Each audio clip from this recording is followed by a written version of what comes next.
Good morning, everyone. I'd like to welcome you to our town hall. There's a lot to be updated on, and we look forward to spending this hour to be able to answer as many questions as we can. I'd like to start by first introducing those that are on the panel with me. Melanie Perot is, of course, the Executive Vice President of Academic Affairs and Provost. We have Steve Jones, who's our Chief HR Officer. Vernon Hurt, Dr. Vernon Hurt, who is our Vice President of Student Affairs. And then we also have Ben Lowenthal, who is our Chief Financial Officer. And Barb, we thank you for doing the interpretation as well for us this morning. I want to start by talking about the legislative session was just ended yesterday, which we call Sine Die in Maryland. We were very, very pleased with the fact that Towson University received full support for the construction of the College of Health Professions building. We will be breaking ground for that building this summer. It'll take about 3 years of construction, but I can share with you the fact that we have been pre-authorized for the full amount of the building, and that is not a typical action by the legislature to be able to do that. So we're quite pleased to be able to receive that. We look forward to having that construction commence almost immediately. And then looking forward to the fact that that will be completed in 3 years. And it is truly a signal of the confidence that the legislature, the regions, the chancellor, the governor have in Towson University and its growing impact and its influence in the state. So I very much want to thank the regents, the legislature, the governor, as well as Chancellor Perman for their support for this very, very important building. I can share with you the fact that as we've gone through the legislative session, there was about a $13 million cut that was made through appropriations. It was part of the complete cut to the USM that was made last year. We were able through a supplementary budget to have about $4.5 million of that cut to be returned to Towson University. It is specifically identified as being targeted at the College of Health Professions. And the work that they do in terms of faculty and staff and the resources that they need to proceed. It was part of a larger supplementary budget that the governor asked for and the legislature asked for related to health professions and health delivery systems within the state. So we were successful to be able to have some of the cut returned to us. But again, it was targeted to the College of Health Professions. We're also looking at the fact that we're about 3.5% down in enrollment as compared to last year that we were looking at for the fall. That is much better than many other institutions. And I know many of you have colleagues at other institutions where the enrollment declines have been significant. So we do have an enrollment decline, but we're cautiously optimistic of the fact that we're going to be moving forward again as the pandemic and the effects of the pandemic on families and on college students starts to change, that we'll see a return to enrollment over the pre-pandemic levels over the past in the next couple of years. But given those two things, given the fact that we're seeing some light at the end of the tunnel based on the vaccinations, we have very strong demand for housing. Our housing applications are up 13% over last year. We have made the decision to be able to eliminate a university-wide hiring freeze. So we will not have a hiring freeze across the university as just a policy. But I do want to share, as I've said, we're down about $9 million, actually down about $9 million in terms of state appropriation. We are off in terms of enrollment. So that means we are not at the same level of a business model and of revenue as we were prior to the pandemic. That provides the fact that we will be intentional about the hiring that we will be making. And we will work both with the deans as well as the department heads and division heads to be able to make those decisions. But I know that we're all, looking favorably at the fact that we can eliminate that university-wide hiring freeze. And that, the result of that is largely because of what everybody did this last year. And again, I can't thank everybody enough for the work that they did in this last year to be able to position us so effectively coming out of the pandemic. everybody did more with less. Everybody collaborated with each other and supported each other through this. And I just want to thank all the faculty and staff for working together to get us to this point where we can start looking at the other side of the pandemic with hope and with continued aspirations for where we want Towson University to land. We're going to be talking about returning to TU. I believe everybody received an email from the provost and I with the fact that we are very, very, very pleased to say the fact that we're going to be having a face-to-face fall. We're planning for a face-to-face fall. As I said, we have housing applications up almost 13%, which means those students want to come back to campus. And as I've shared, I think their parents want them to come back to campus as well. So I'm sure there'll be questions about the return to fall, but we're very, very excited about it. The last thing that probably also brings out is vaccinations. Everybody has heard about Johns Hopkins, Duke, Rutgers. Several other universities across the United States are announcing plans to require vaccinations for their students. I can share with you the fact that this is under active conversation and study at the USM, both by the chancellor and his staff, as well as the 12 presidents of the universities. I'm anticipating that a decision will be made on this in the next few weeks with regard to it. But I want to assure everybody that it is under very active study and consideration at the University System of Maryland level. And so with that, I'll turn it over to our moderator to be able to start taking a look at some questions. Thank you, President Schatzel. Good morning. I'm Sean Welsh. I'm the Interim Vice President for University Marketing and Communications, and I'll serve as the moderator for this morning's Faculty and Staff Town Hall. As always, I want to make it clear to everybody that we do have a recording taking place of this town hall, which will be made available on the university website this week. For those who have not entered questions before at one of our town halls, please use the Q&A function on your Zoom screen to submit your questions for our panelists to answer. For any questions we do not get to, or any questions you need us to answer after this event closes, please be sure to submit those via email at asktu@towson.edu. Again, that's asktu@towson.edu. Additionally, I want to make an announcement too that we will have a commencement-oriented town hall for all of our graduating students and their families, and for our faculty and staff, which will be held at 5:30 p.m. on Tuesday, May 4th. Again, that's a commencement-specific town hall on Tuesday, May 4th at 5:30 p.m. Same format as we're having this one today. For all this information and more, visit towson.edu/coronavirus. And now we'll open things up to questions from you all. Again, to submit those questions for our panelists, please use the Q&A function on your screen. First couple questions in, well, we got a couple of them in already in regards to the $1,000 bonus proposed by the governor, which was to be part of a supplemental budget. Of course, as the president made reference in her opening remarks, sine die was yesterday. So I'll go to AVP Jones to provide us an update on that $1,000 bonus for state employees as proposed by Governor Hogan. Thank you, Sean. Great question. And it's pretty exciting to be able to share with everybody that $1,000 has been included in the supplemental budget for all of our full-time employees. And we as an institution decided to enhance that and include our lecturers and contingent twos. We anticipate that the payroll on April 28th will include the $1,000, which is a gross amount. Obviously, taxes will be taken out of that. And then our contingents and our lecturers will see that in the payroll on May the 5th. But it's pretty exciting. And we're actually very anxious to get that money into the hands of all of our employees.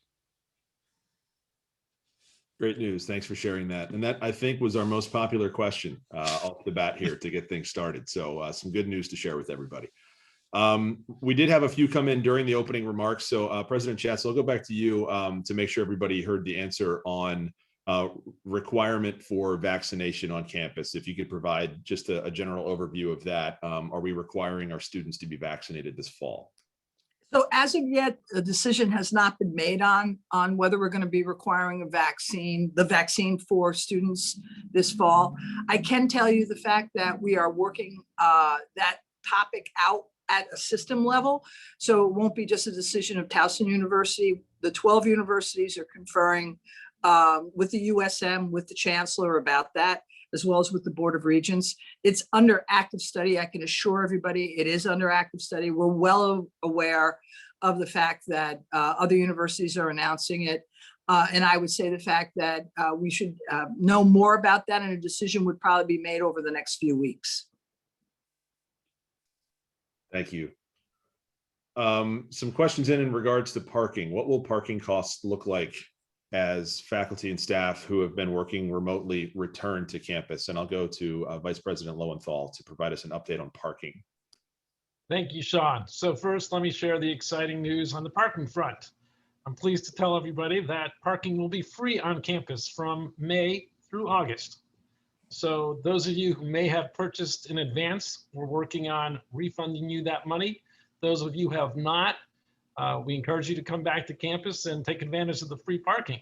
So the way that's going to work, though, in order to ensure that we have folks parking in the appropriate places starting for the fall, is that we will ask everyone to get a permit from August 1st on, but that permit cost for August will not cost you anything. It'll just be part of the permit cost for the fall semester.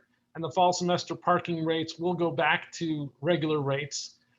Currently, they are at 50%. So if you need to be coming onto campus between now and May 1st, I'd recommend a daily pass, which is at 50%, is only $6. And if you park in the athletic area, it's $3. So 50% for the next couple of weeks, free from May through August. And then we ask your cooperation to get those permits in August, and then we'll be back to normal come the fall semester. Anticipating, just to follow up, I'm sure folks are wondering about the parking and transportation study, and we're working with our consultants on final recommendations. I'm very pleased that we had a couple thousand respondents to the surveys, and we had good attendance in some of the town halls we held. And we'll share those recommendations in May, and then that'll come along with timing in terms of whether or not any of those will be implemented for the fall. Thank you. Some questions in around the July 6th return, which of course we messaged about a week ago as we start to prepare for the fall. Will there be any considerations to faculty and staff that may not be comfortable returning to campus on the July 6th date? And also there's a question in regards to the logistics behind the July 6th date and our reasoning for going with that route. So I'll start with AVP Jones, if you could provide some details in regards to considerations for faculty and staff who may not be comfortable returning after July 6th, and what steps they should take. Sure. Again, good question, Sean. And part of the rationale behind giving such a long lead time is so we can have some conversation in situations where individuals may have a particular issue or have some questions or concerns about a return. And we know that every individual situation might be a little bit different, and we need enough time to work through that. And the HR partners are working directly with managers and supervisors to make sure that we can address individual situations. And I will say that we're going to do what we can to work through situations to the extent that we can. At the same time, we also understand that there's plenty of time now. We're giving enough notice for people to make preparations. And we want to be careful because there are some leave, regulatory leave that's available to folks through the pandemic, through the COVID Act. And we want to make sure that individuals are given the opportunity to exercise their rights to that leave if they're eligible. At the same time, we also want to work with individuals who may have individual concerns that we need to work through prior to that July 6th date. Thank you. And some follow-up questions in regards to the return and the future of remote or telework at TU. I'll go back to you, AVP Jones, to provide some updates in regards to what the next steps are for reviewing telework at Towson University. Again, Sean, good question, because I know this is a question that comes up. It has been coming up rather frequently. I think all of us recognize that we're going to return to a pre-pandemic work environment as we've messaged, beginning on July 6th. And we need some time to really kind of reflect on what we've learned over the last year, because we've learned some things that worked and some things that maybe didn't work quite the way we thought they were going to work. So what we're planning to do is to really reflect back on the pandemic period and involve our shared governance in the conversation so that we can maybe take a look at, are there any things that we need to possibly look at, potentially giving consideration to. But at this point, we feel it's a little premature for us to make any wholesale changes, because we just, quite frankly, don't have enough information yet, and really haven't had a chance to study exactly, what worked and what maybe could have worked differently. And I will say that yeah, as we move forward, a telework policy in a true sense it's not really a work from home policy. It's really more about telework, and what kind of boundaries might need to be reinforced or set. And we plan to be very collaborative in that discussion, so that we can figure out what direction we need to take, if we need to take a different direction, or if we need to continue in the direction that we're currently moving in. But that's the plan at this point, and we certainly look forward to having those conversations. If I can just add just a bit there as well. There's been a lot of conversation around this that we've read in the paper. One of the things that I know that I've talked to a lot of faculty and staff about is the understanding that we are not an online university, that we are a campus where we have 23,000 students that come and take classes here, undergraduates, about 18,000 undergraduates and about 5,000 graduate students. So we are a place where those students come to have their lives transformed and to be able to receive their degrees, and developing mentor relationships with the faculty, to be able to have relationships with the staff. And we're also an anchor institution to Greater Baltimore. So the place of the campus is very, very important to our mission. And although we all have different jobs on campus, we have one single mission, and that is to fully support the success of our students. And this fall, there's going to be 23,000 students here that we're going to need to support. So I'm really looking forward to having everybody come back to campus and be able to re-energize and revitalize it, and to be back with the students. Thank you both. Some questions in regarding community events and what we're holding on campus through the spring and summer. I'll turn this question to Vice President Hurt. If you could provide us an update in regards to some of the events that we're holding, both for our campus community as well as for the off-campus. Sure, absolutely.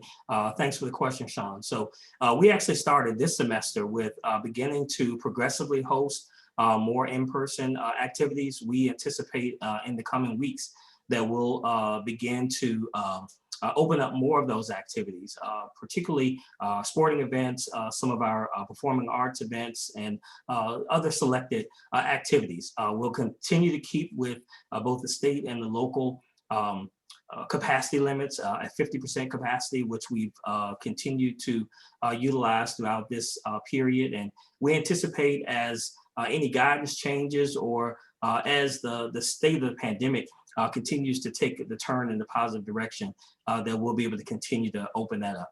I will share that as we have in the past, we'll be hosting again this year the Baltimore County Public School Commencement.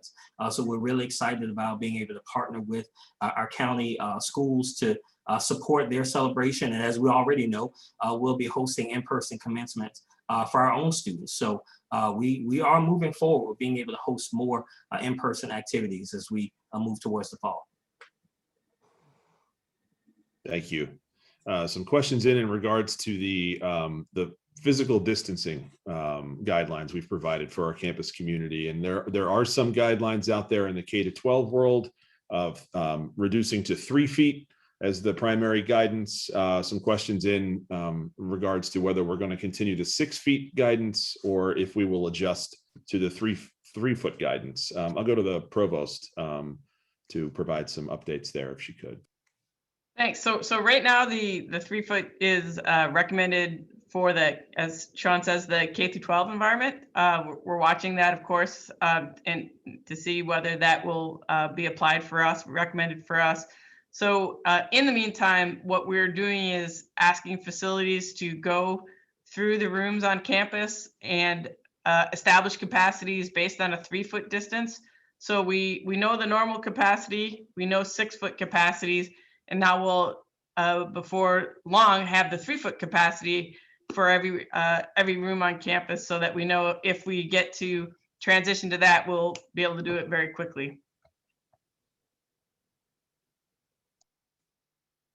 Great, thank you. And there's a question in regards to the density of classrooms. Are we planning on adjusting our guidance in regards to the density of classroom spaces this fall?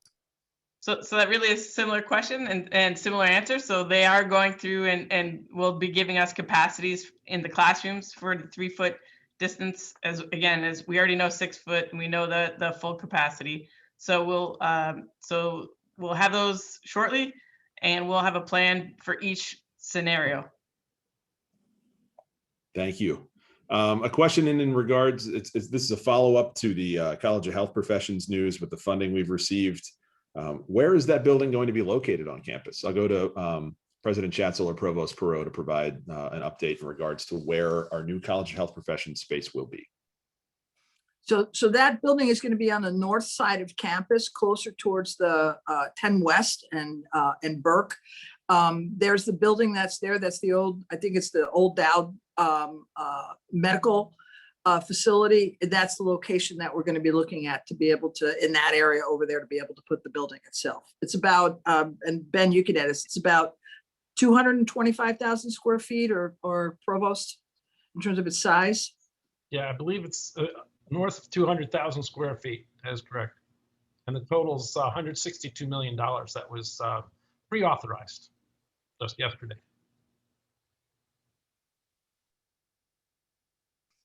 Thank you. Will TU retain its Zoom account for next academic year so that folks can continue to use this for guest speakers or meetings or advising appointments? Go to Vice President Lowenthal to provide an update in regards to Zoom. Thank you, Sean. The answer is yes, unequivocally. Good news there as well. Thank you. When will we be learning about campus-wide welcome back activities and gatherings for the fall, specific in regards to planning for the fall? And Dr. Hurt provided us an update with some events, but could you give us a little bit more insight into what we might expect for move-in and events around beginning of the fall term? Great, sure. So our teams, both in Housing and Residence Life, as well as new student and family programs, are already working with campus partners and planning both the orientation experience as well as our move-in and our welcome experiences. One of the things that we are planning to do for orientation in particular is that our required information will be continue to be delivered virtually this summer. But we're looking at offering other opportunities for students to be able to come to campus, to be able to, get a sense of feel for campus, and just begin to get comfortable and get acclimated to campus life. And so we'll begin that this summer and moving on into Welcome to TU and that welcome experience. For the move-in process, one of the things that was a great plus in the pandemic experience is that we shifted to having a centralized move-in process that worked very well for our students, families, and our campus partners. And so we're planning to continue that, to have a centralized process, and more information will be coming out from Housing and Residence Life as we move closer to move-in. One other note I want to share is we've been very intentional about thinking about our rising sophomores. We know the impact that our current freshmen they've had in not being able to experience many of the campus traditions and really having that freshman year experience. And so in addition to welcoming our new students in the fall, we're looking to have some very targeted and specific opportunities for our rising sophomores to be able to participate in some of those activities and traditions that they would have been able to this year, but was impacted by the pandemic. So, not only for our new students, but again, recognizing our continuing students and that impact as well, and wanting to give them a strong welcome back. Thank you.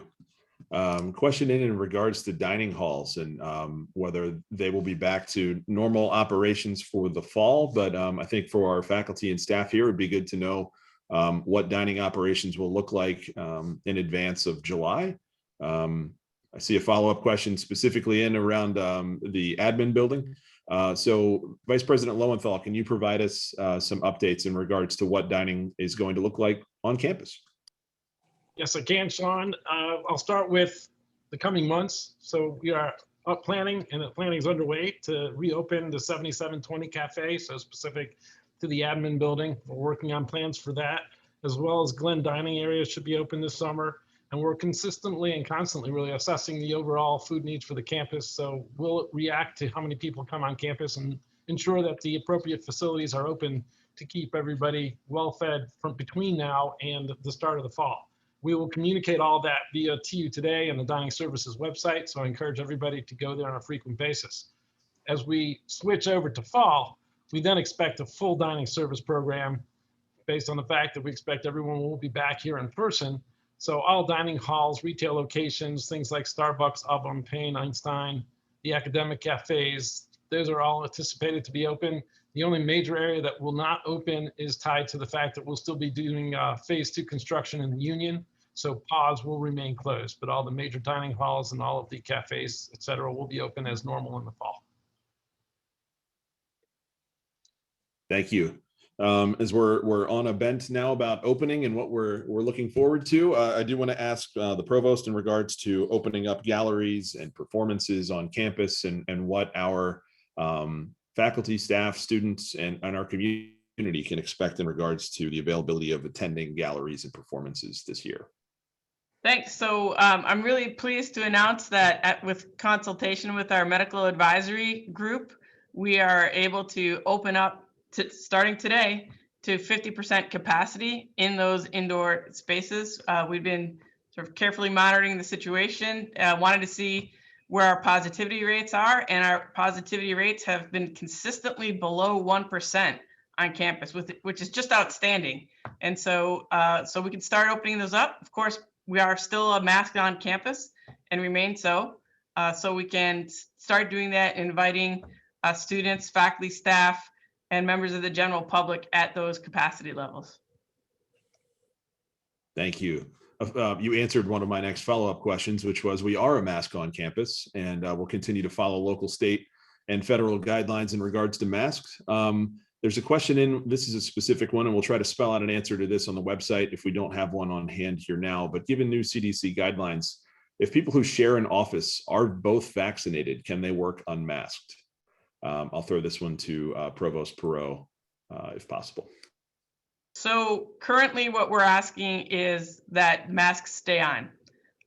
And, you know, we have our medical advisory group is looking at that. And we're just for consistency's sake right now, the advice is if you're, you know, cheek by jowl with somebody within that 6-foot distance, please keep the mask on. But I would anticipate that advice may change.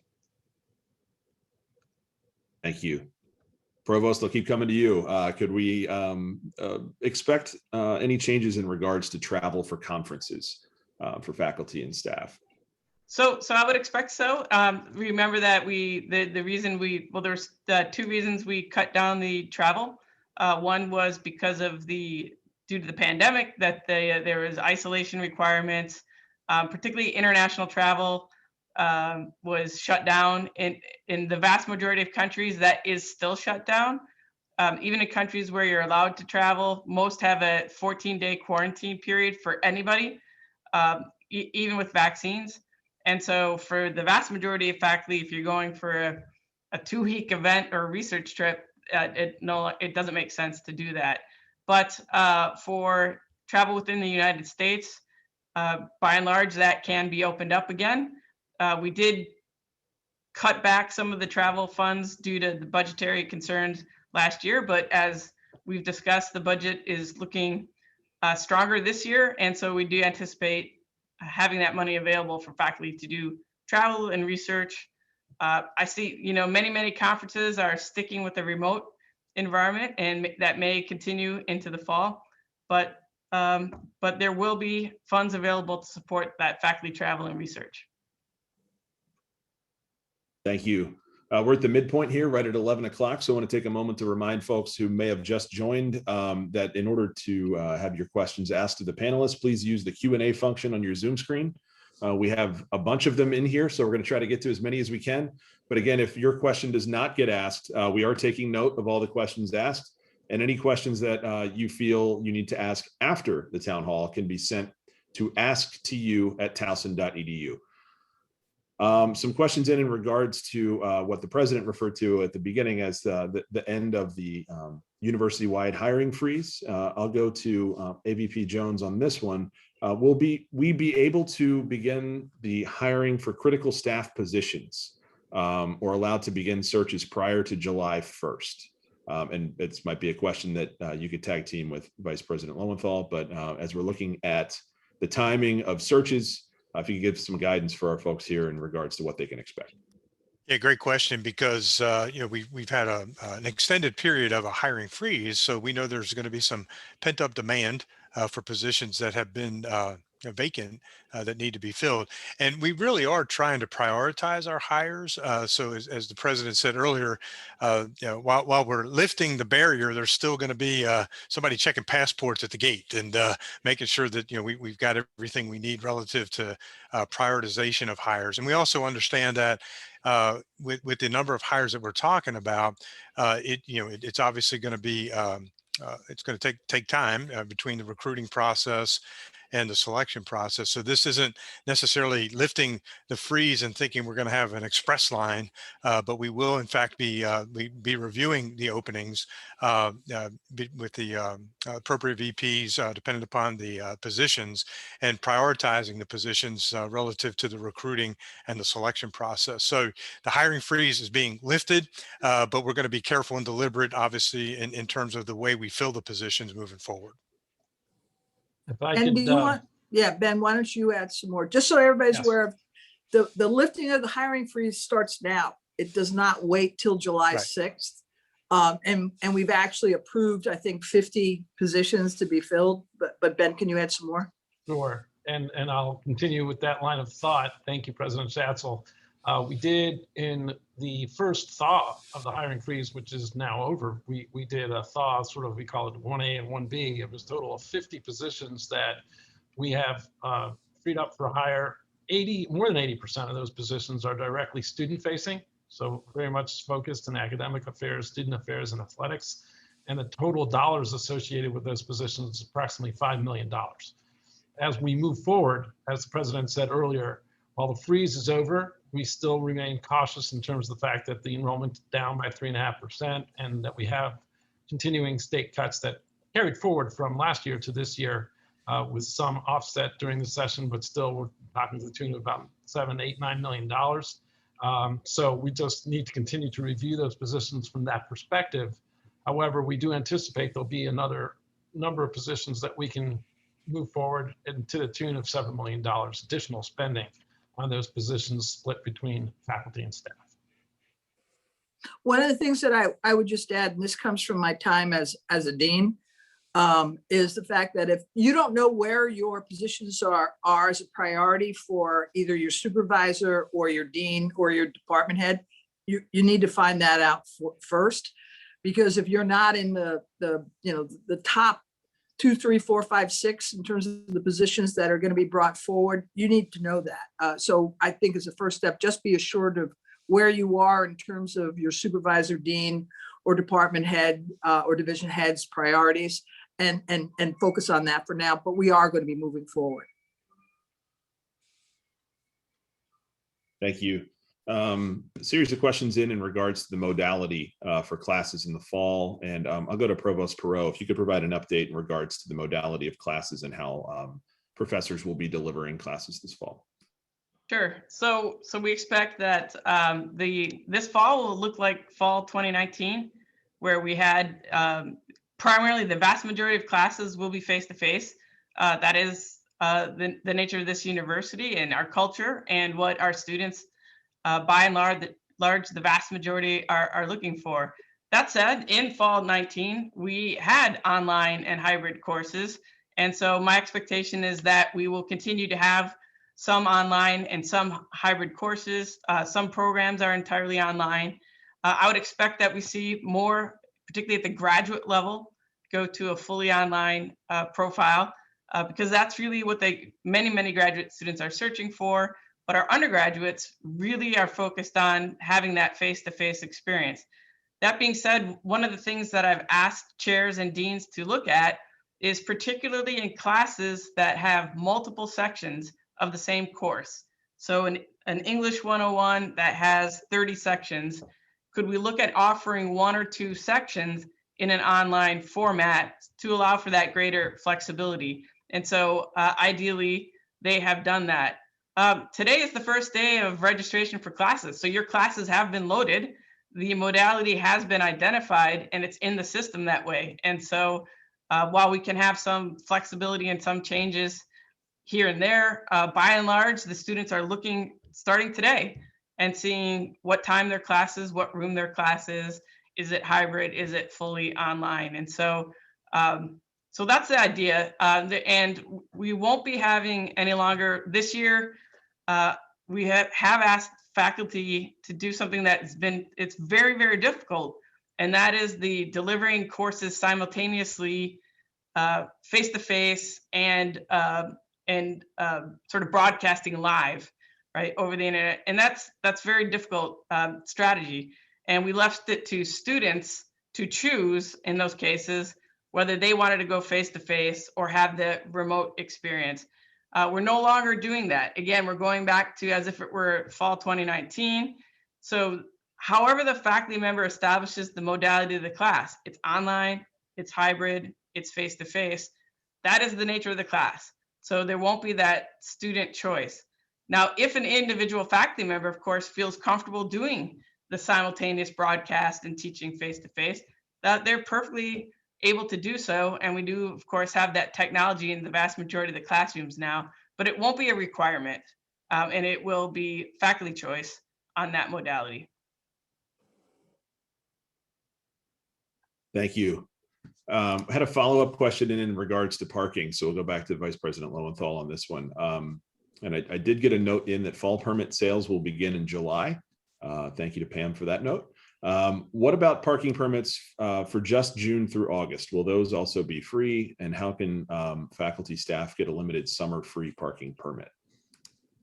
Yeah, so parking will be free for just the summer months as well. Enforcement will be limited to safety and accessibility. So you can see the details on the website, but parking is free. And I believe I saw something about visitors. And I just want to make the point too that visitors will be able to get parking passes during the month of August, where we want people to have those permits free of charge as well through the website. So for any visitors coming to campus in the month of August, that applies to them as well. Thank you. Some questions in here from faculty in regards to the university potentially pursuing an R2 status as a research institution. President Schatzel, can you provide some updates in regards to TU's efforts on that front? Sure, I'd be happy to, and I'll toss it over to the provost as well. The strategic plan that we just completed earlier this year pointed to the fact that we were going to have an increased emphasis on research, scholarly, and creative work. What we're looking at is the fact that given that as an objective of the new strategic plan, to aspire to an R2 status is something that we feel is reasonable and warranted for us to take a look at over the next few years. I've had conversations with the chancellor about it. He's supportive of that goal. And in fact, even asked me about it before I even brought it up. So you can tell the fact that the reputation of the institution is providing for the fact that looking at that Carnegie classification and looking at the outcomes of that classification is something that we're being encouraged to do as an institution. I can tell you the fact that we have tremendous faculty and the faculty are incredibly talented and are well positioned to be able to work towards that goal. But we have not done as a campus is we have not taken a look at the resources that we need to be able to put in place to support that kind of work in the faculty. Everything from GAs to load to research support to labs, et cetera. So one of the things that I've charged the provost with is to be able to work on a plan with the deans and with the faculty to be able to take a look at what resources would be required to be able to move over the next few years, both to the doctoral degree levels and what those doctorate degrees might be, as well as the research expenditures that would be outcomes of such an effort. And we'll be talking more about that this fall. And I'm hoping really to have a plan by the end of the fall semester that would be able to inform our budget for next year, so that we could consider the fact that we were going to be able to move to the R2 status. But I'm very excited about it. The faculty that I've talked to about it are excited about it. I think it's the next thing that Towson University needs to be able to do because of the stature that we've achieved, both regionally as well as nationally. Provost, would you like to add some more there? Sure thing. So I do think this is an exciting aspirational goal for the university. It won't happen overnight, and it'll take some time for us to put together and put together the support. But I want, there is a little concern, is this change the character of Towson University? I want to just assure everybody that, there's a wide range of R2. There's a huge difference between an R1 and the R2 space. And an R2 space, if you start looking at the universities that are in that space, you'll see that there's a huge variety of what that means in terms of focus on research and focus on graduate programs. So there are some areas where we have to grow, but let me just assure everybody, this does not mean we're going to change our commitment to excellent teaching. We will be excellent in the classroom and continue to be excellent in the research areas. And so while this may seem a dramatic shift on the surface, as we get in and we talk about it and we look at the resources necessary and we make these changes, it will be thought out, it will be gradual, it will be implemented carefully without losing the culture of Towson University, which has been very student-centered, very successful, of course, in our undergraduate education, and none of that will be lost in this transformation. And just one other thing is that this is an important part, I think, of our strategy of where the university needs to go in the next decade to really look at some of the challenges we know regarding enrollment and admissions and things like that. And so we know that it's universities with a more national profile are absolutely going to thrive in the next decade, and we expect Towson University to thrive. And so this is just it's a measured step towards that. So it's not overnight, it's not instant transformation, and again, without losing that focus on excellent undergraduate education. All of those can happen, and I'm confident will. And it'll be collaborative, right? We'll be working very closely with faculty, with deans and chairs to put together a plan. Thank you.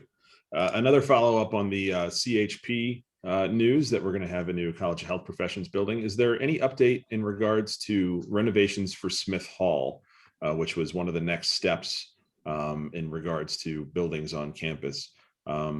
President Schatzel, would you be willing to give us an update on Smith Hall as it pertains to renovation? Sure. So I'll start, and then I'll ask Ben if you could just fill in more of the details towards it. So Smith Hall, of course, I've started to call it Science Complex Phase 2, because of course, as we exited Smith in order to occupy the new science complex, it provided for the fact that in our capital planning that we were going to renovate Smith to be able to have it be a useful classroom building, a major classroom building on the campus. So it is the next building to be renovated as it stands. And Ben, why don't you talk about the planning monies and the construction monies and where they fit? Sure. Thank you, Dr. Schatzel. And I will start by saying that the first planning money for that Smith renovation is in 2024, and then it will continue into construction phases for 25 and 26. The total dollar amount is just north of $120 million.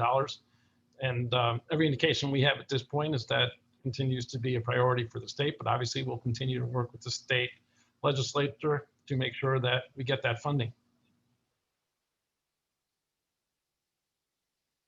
Thank you. Another question in regards to guests on campus. Are we allowing guests at events and places on campus at this point? And then there was another question in regards to summer camps. So Vice President Hurt, if you could address guests on campus and plans for any summer camps that might take place on campus. Great. So yes, we are allowing guests on campus. I will add this caveat, however. Sponsors, may determine that events are specifically for members of the TU community. And so although the Medical Advisory Committee has given the green light to allow guests on campus, we certainly encourage folks who are planning any events or programming that if those events are designed to be student owned, or those events are designed to be just members of the TU community, that's absolutely appropriate based on the purpose of those events. To the summer camps, I have given ECS the green light to begin to explore summer camps. We know that will be helpful as well for members of the campus community, for children to be able to participate in various different camps that may be hosted on campus. We do not anticipate hosting any overnight camps this summer, but certainly day camps, day programs, we will explore and hopefully be able to host those. Again, much of that is dependent upon the various different organizations who sponsor and whether or not they will plan to host those camps this summer. But we hope that we will be able to host many of those day camps and day programs this summer. Thank you.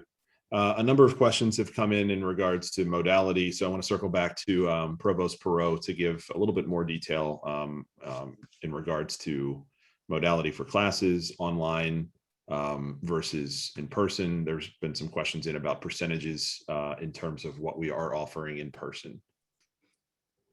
Thanks. So again, our expectation is that the vast majority of our classes will be face-to-face in the fall. So that again is what our students want. That's what they expect. And that's the environment in which the vast majority of them thrive, particularly undergraduates. So while we do see and anticipate and welcome an increase in the online and hybrid space for graduate programs, we really believe, and the studies will show, that that face-to-face environment is key to the successful retention and graduation of our students. And so so that is our emphasis.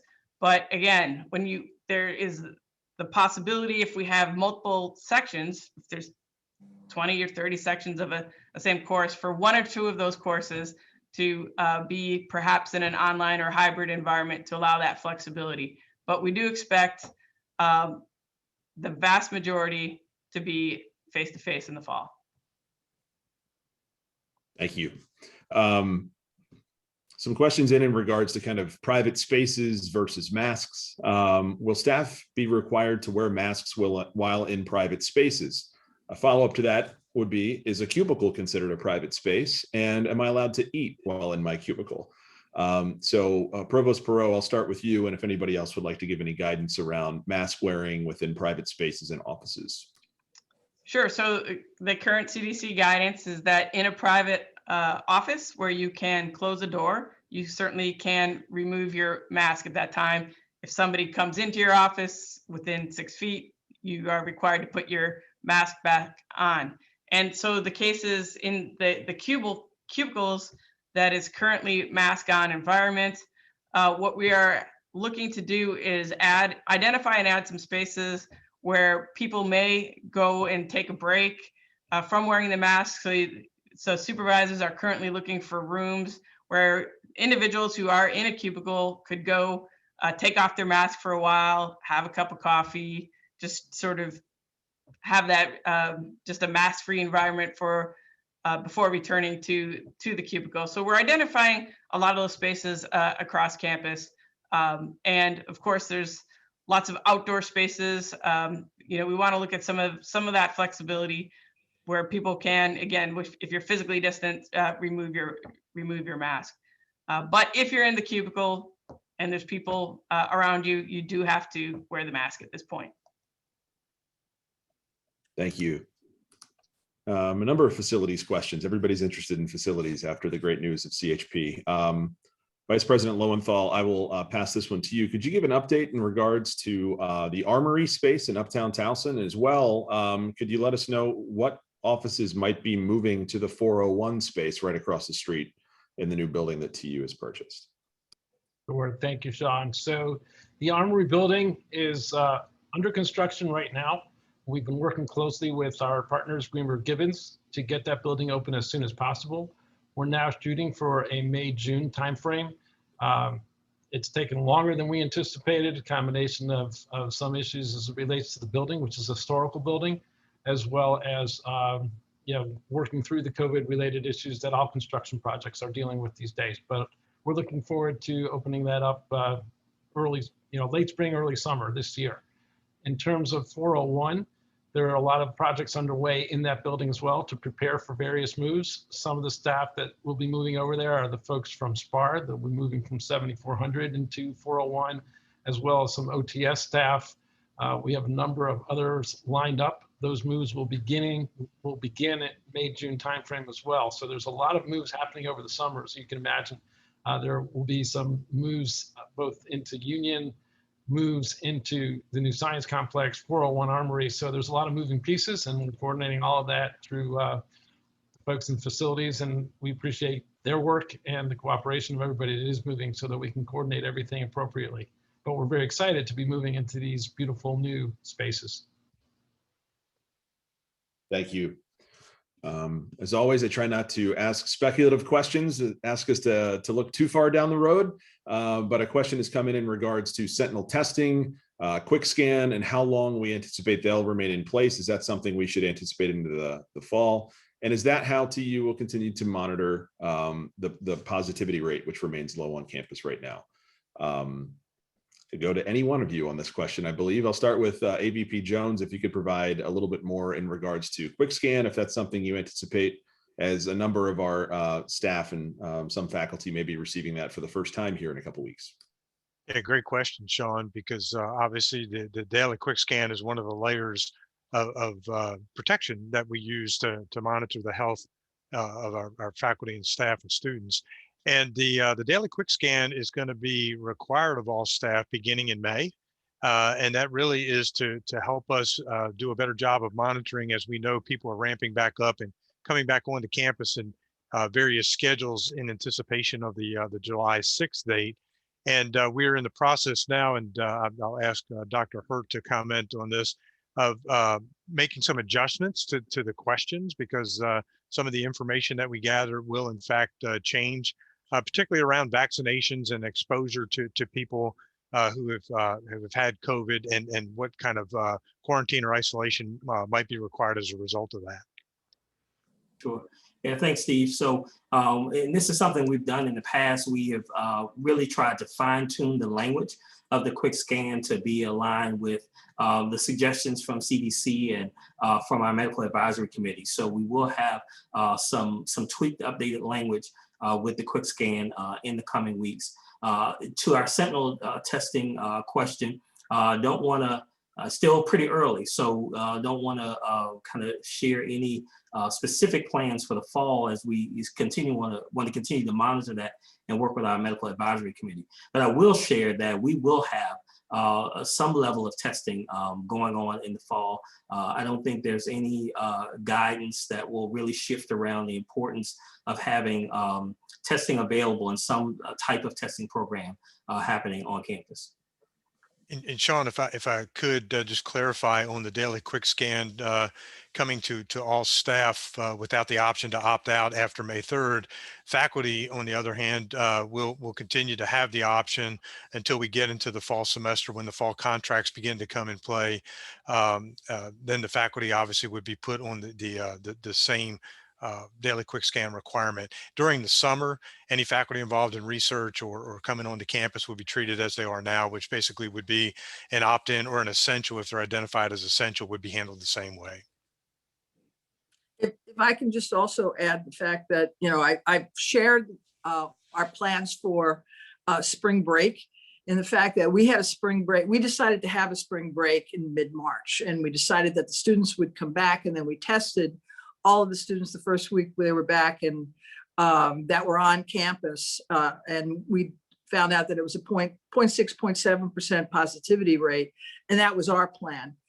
If you take a look at College Park's plan was the fact that they had spring break, but the students came back from spring break and they were sequestered in their residence halls, and they went fully online to be able to do that. And they went grab and go in the dining halls. We didn't do that.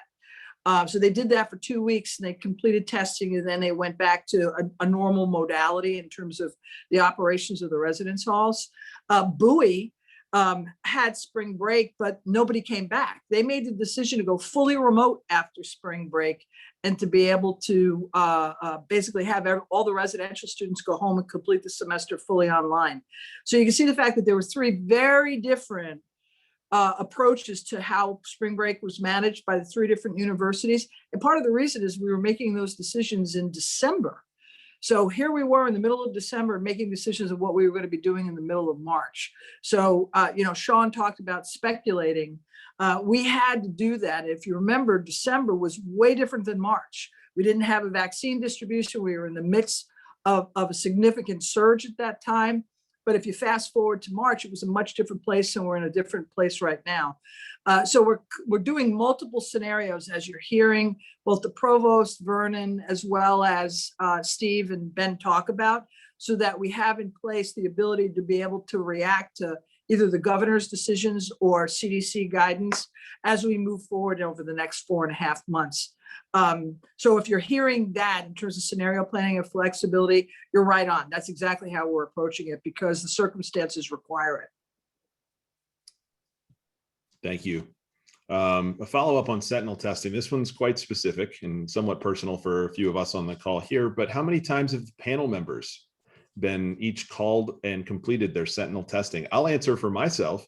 I've done sentinel testing 3 times this semester, including once last week. We see some fingers going up, 3s and 4s, 2s and 3s. All right, so we got multiple tests and sentinel testing across the board here for our panelists and members of this call here this morning. And Sean, might I just jump in and say that if you haven't been if you haven't had that opportunity, I want to give a shout out to our and I know Dr. Hurt would as well, to our healthcare providers, because it is incredible. You go in, you're in and out, and I think it's been less than 2 minutes. And so it's just really they have worked so hard to put up the testing environment at the health center and over in West Village Commons, and they've just done a tremendous job. So it's even though I think somebody's after me with that 4 times that I've been called in, it's actually a pleasure each time, because I get to see these amazing colleagues who are doing tremendous work. And so I'm super appreciative. Dr. Hurt, I know you want to add to that. I just want to add with that, and particularly with the West Village, the new center, that was just really a great success and a great collaboration between our health center staff, facilities, OTS. It was a great way of campus coming together to protect the health and safety of campus. And I'll share, the team has been very intentional about getting satisfaction data. We're at like 98, 99% satisfaction from our students, not just kind of the quality of the medical care, but just the level of personal care and treatment from our staff. And so I want to reiterate just the big thank you to our health center staff for all the great work that's happened from day one as we've navigated this pandemic. So Dr. Hertz being a bit shy with his folks as well. I have to tell you, the testing that we're doing on campus has been pointed to by the system as the best in class for a university nationally. So the design, as Dr. Hurt talked about, the team that we have there that are executing it, the data that we're looking at, and the frequency of the data and the rapid nature that we have to be able to get the test back, it's being recognized by the system nationally as a best-in-class facility for testing for a university. So I'm very grateful as well to his leadership, as well as to all the support from OTS and facilities to be able to do it. And yes, you have to get tested if you're vaccinated. So I think all of us are vaccinated, and I've been tested several times with it. Until there's a determination that you can't carry the virus when you're vaccinated, and I know they're doing the research on that. That's the protocol that we're using, and as required by the CDC, as well as our medical advisory group. But the testing center has been outstanding.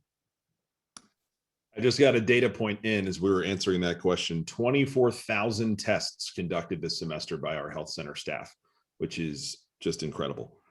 I'm going to try to get to one more question. We are at 11:30 right now, so we are kind of at the end of our time. I'm going to try to squeeze one more in, as I'm sure folks have calls that they're jumping on here shortly. This is in regards to the Juneteenth announcement we made about a week or so ago, and I'll go to AVP Jones to answer this one, I believe. But has there been any discussion about the quote unquote extra day off in our calendar to replace the Juneteenth holiday? So to reframe that briefly for those who maybe missed the email, TU was the first USM institution to provide Juneteenth as an annual holiday, as a university holiday, and we started that last year. The university system made an announcement about 2 weeks ago that all USM institutions would be granted an administrative day so that all institutions could pause and recognize Juneteenth. That would be an observed holiday on the 18th, the day before Juneteenth. As a result, TU would then reallocate that day on the calendar. So AVP Jones, I'll turn that over to you. Yeah, thank you, Sean.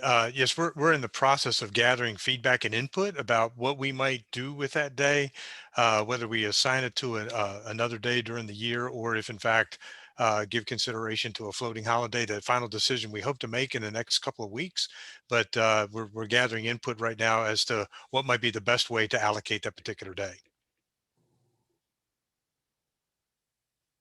Thank you. And we are a little past 11:30, so we'll wrap things up here. I'm going to hand it off to President Schatzel here in a moment for closing remarks. I do want to remind everybody that there will be a recorded version of this town hall made available on the university website this week. Any questions we did not get to, and by my count, we have plenty that we can get out as FAQs and in resource messages on Tuesdays going forward. But any others that you did not feel were answered, please email asktu@towson.edu. and we'll get those to you. And for this information and more, visit towson.edu/coronavirus. And I'll hand it over to President Schatzel to wrap things up this morning. Thank you. Thank you very much, Sean. Thank you, everybody, for being here this morning. I can tell you the fact that we're going to have probably more frequent town halls as we start moving towards the fall so that everybody feels informed. Please check the frequently asked questions, as Sean advised, to be able to find more detailed responses to that. The one thing that I am going to leave everybody with is please get vaccinated. If you've delayed doing it, I'm going to really encourage everybody, both for themselves as well as for their colleagues, to be able to be vaccinated. The Timonium Fairgrounds is taking 5,000 a day. The provost volunteered for 2 days at M&T Stadium to be able to assist there. It's doing it for your community. It's doing it for your state, and it's doing it for Towson University. So again, I would encourage everyone, if you have not made plans to be able to be vaccinated, please do so. And again, thank you very much for your support of our students and of each other.